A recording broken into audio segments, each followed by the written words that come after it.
Last week you learned to simplify radicals. Today we are going to begin by solving them. Now today you're going to solve some easier ones as the week goes on. They're going to get a little harder, but let's start off with the easy ones. The 4 steps apply for the whole week. So some of these you're not going to use today. The first thing is to isolate the term that has a square on it. For example, x squared. That is alone on this side of the equal sign, so you're done with that step. But down here, when we get to these, x squared is not alone on that side. So we have to do more. After you get the term alone, you're going to take the square root of both sides. You will then have you'll have two separate answers. See, I have a plus or minus right here. Well, let's take a look at the square root of 9 real quick. The square root of 9, we know it to be 3 because 3 times 3 is 9. However, what is negative 3 times negative 3? Also 9.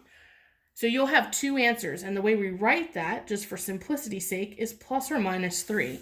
Now, if you're an equation editor, that symbol is there. So that will help you if you just do all of these in equation editor, that'll help you find that symbol. And sometimes you'll have 2 equations to solve. You won't today, but you will moving forward. So I put that on here. And these notes will be on Schoology when we're done. So let's take a look at this example. X squared equals 81.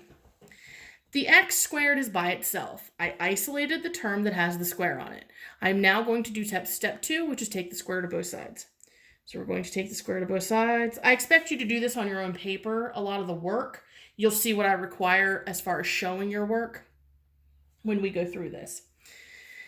The square root of 81 is a perfect square. I don't need to do a factor tree. If I were to type square root of 81 on my calculator, it's going to give me a whole number, and the whole number is 9. However, it is not just 9, it's also negative 9. So we're going to throw a plus or minus in front of it. Do not forget the plus or minus. Do not forget the plus or minus. Do not forget the plus or minus. Why don't you try this one? Pause the video, come back when you're ready, and see if you did it correctly. This one is not a perfect square, so you have to do a factor tree. Okay, how'd you do? Did you get plus or minus 5 square root of 2? If you got that, you did it correctly. So the x squared term is alone, so I'm going to take the square root of both sides. That's my only step here. I need to do a factor tree. My factor tree yielded me this, circling my pairs. The pair goes on the outside. The non-pair goes back inside.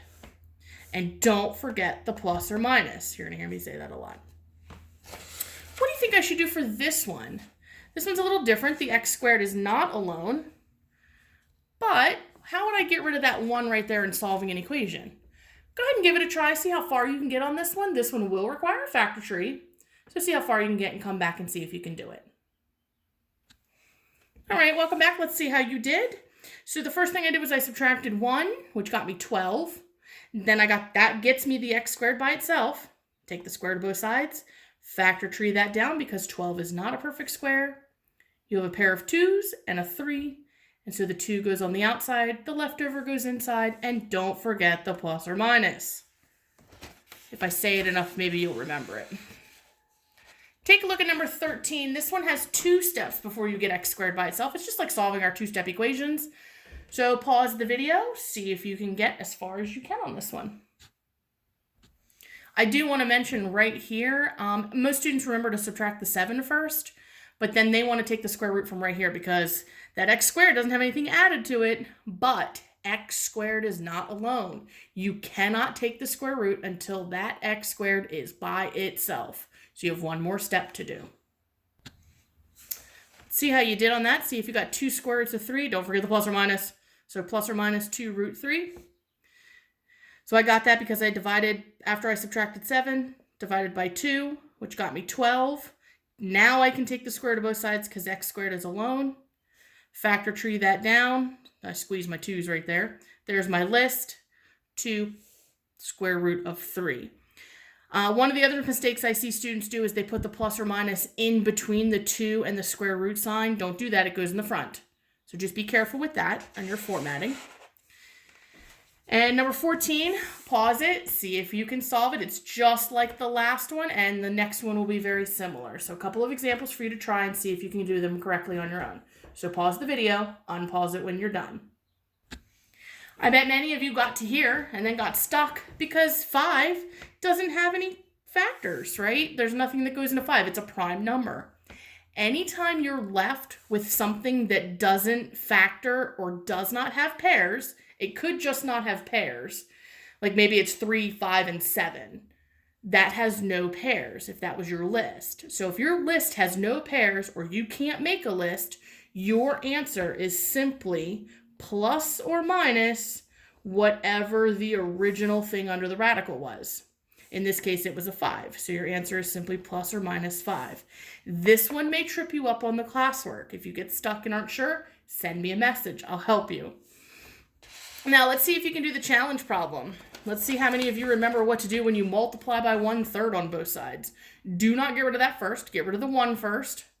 And then get rid of the 1/3 and come back when you're ready. Okay, how'd you do? Did you get plus or minus 3√2? If you did, you got it right. And you're ready to move on and do the classwork. So I subtracted 1 from both sides, and that got me 6. To get rid of 1/3 times x squared, you multiply by 3/1. And that gives you 18 because 6 times 3 is 18. I then factor tree it down. I get my list here. Don't forget the plus or minus. 3 square roots of 2.